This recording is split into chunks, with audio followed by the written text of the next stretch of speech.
নমস্কাৰ বন্ধু বান্ধৱীসকল স্বাগতম জনাইছোঁ job education YouTube channel to জবলৈ টু জব চেনেলৰ জৰিয়তে আমি অসম তথা ভাৰতৰ চৰকাৰী বেচৰকাৰী চাকৰি বিজ্ঞাপন আলোচনা কৰোঁ। আজিও ঠিক তেনেধৰণে এটা বিশেষ বিজ্ঞাপনৰ বিষয়ে আলোচনা কৰিম। গতিকে বন্ধু বান্ধৱীসকল ভিডিঅ'টো শেষলৈকে চাব। আমি এই ভিডিঅ'ৰ জৰিয়তে কোন বিভাগত নিযুক্তি হ'ব, কিমানটা খালী পদ আছে, বয়স কিমান হ'ব লাগিব আৰু শিক্ষাগত অৰ্হতা কিমান লাগিব, আবেদনৰ অন্তিম তাৰিখ, দৰমহা কিমান হ'ব, এই সকলোবোৰ জানিবলৈ আপোনালোকে ভিডিঅ'টো শেষলৈকে চাব। যদি আপোনালোক মোৰ চেনেলত প্ৰথমবাৰলৈ আহিছে তেনেহ'লে চেনেলটো ছাবস্ক্ৰাইব কৰি দিব। বন্ধু বান্ধৱীসকল আহক আমি এতিয়া ভিডিঅ'টো আৰম্ভ। বন্ধু বান্ধৱীসকল আজি মই যিটো বিজ্ঞাপন লৈ আপোনালোকৰ ওচৰলৈ আহিছোঁ, এই বিজ্ঞাপনটো স্বাস্থ্য বিভাগৰ ফালৰ পৰা প্ৰকাশ কৰা হৈছে। যিহেতু তেজপুৰ মেডিকেল কলেজ এণ্ড হস্পিটেলৰ কিছুমান পদ খালী হৈছে, এই পদসমূহৰ কাৰণে বিজ্ঞাপন প্ৰকাশ কৰিছে। 19 জুন 2024 তাৰিখে এই বিজ্ঞাপনটো প্ৰকাশ কৰিছে। আপোনালোকে নিশ্চয় এইটো দেখা পাইছে। 19/6/2024 তাৰিখত বিজ্ঞাপনটো প্ৰকাশ কৰিছে। এই বিজ্ঞাপনটোৰ কাৰণে আপোনালোকৰ আবেদনৰ অন্তিম তাৰিখটো হৈছে 6 জুলাই 2024। গতিকে আপোনালোকে 6 জুলাই 2024 আগতে আপোনালোকে আবেদন কৰিব লাগিব। এই পদ যিকেইটা আছে, এই পদকেইটাৰ কাৰণে আপোনালোকে অনলাইন আবেদন কৰিব নোৱাৰিব। ইয়াতে অফলাইন আবেদন কৰিব লাগিব। আপোনালোকে standard form Assam gazette part 9ৰ সহায়ত আপোনালোকে এপ্লাই কৰিব লাগিব। আৰু লগত আপোনালোকে আপোনালোকৰ বায়'ডাটা দিব লাগিব।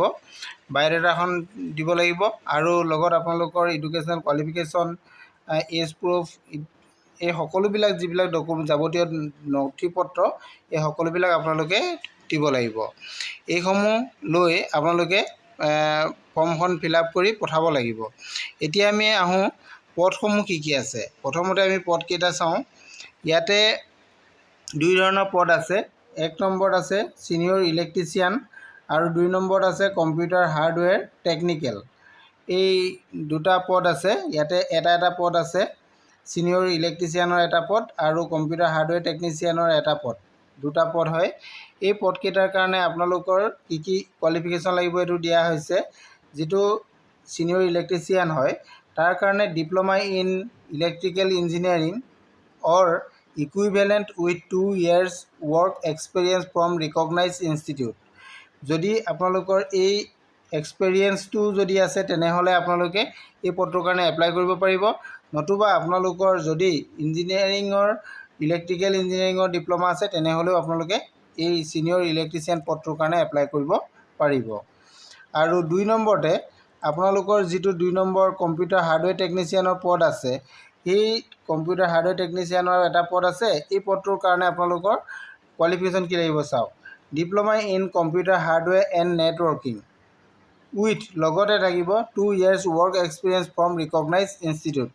আপোনালোকৰ যদি কোনোবা ৰিকগনাইজড ইনষ্টিটিউটত হাৰ্ডৱেৰ নেটৱৰ্কিঙৰ 2 বছৰ আপোনালোকে কাম কৰিছে তেনেহ'লে এইটো পদৰ কাৰণে আপোনালোকে এপ্লাই কৰিব পাৰিব।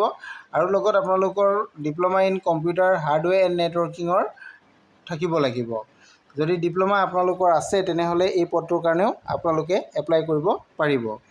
এতিয়া আমি আহোঁ এই পদটোৰ কাৰণে এপ্লাই আপোনালোকে কেনেধৰণে কৰিব। যিহেতু এই পদটোৰ কাৰণে পদকেইটাৰ কাৰণে আপোনালোকে ষ্টেণ্ডাৰ্ড ফৰ্ম ফিল আপ কৰিব লাগিব। ইয়াত আপোনালোকে যাৱতীয় নথিপত্ৰ দিব লাগিব।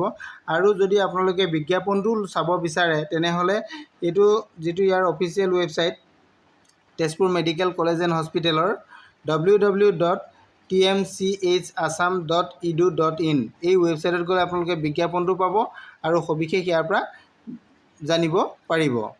এতিয়া আমি আহোঁ আপোনালোকে আবেদন কৰিবলৈ হ'লে কোন এড্ৰেছত আপোনালোকে ফৰ্মখন পঠাব লাগিব। ইয়াতে এড্ৰেছটো দিয়া আছে, আপোনালোকে চাব পাৰিব। প্ৰিন্সিপাল কাম chief superintendent Tezpur Medical College and hospital, Bihaguri, Tezpur, Sonitpur, Assam 784010। এই এড্ৰেছত আপোনালোকে ফৰ্মখন পঠাব লাগিব। এই ফৰ্মখন আপোনালোকে তালৈকে পঠাব লাগিব, নতুবা আপোনালোকে অফিচত গৈ অফিচৰ ড্ৰপ বক্সতো ফৰ্মটো আপোনালোকে 6/7/2024 আগতে জমা দিব পাৰিব। এইখিনি আছিলে পদকেইটাৰ বিষয়ে।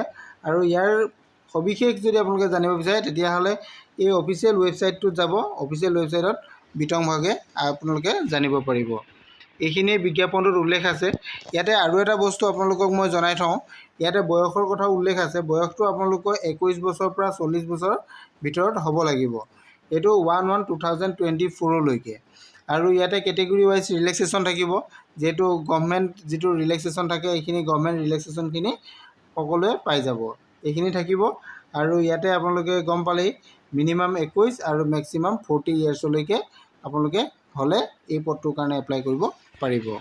এতিয়া আপোনালোকে সবিশেষ গম পালেই, গতিকে আপোনালোকে এপ্লাই কৰক। যাৱতীয় যিখিনি ডকুমেণ্টছ আছে সকলো ৰেডি কৰক, ৰেডি কৰি আপোনালোকে এপ্লাই কৰিব পাৰিব। আৰু যদি কিবা বুজা অসুবিধা হয় তেনেহ'লে আপোনালোকে মোৰ ভিডিঅ' শেষত কমেণ্ট কৰিব, মই জনাবলৈ চেষ্টা কৰিম। Thank U.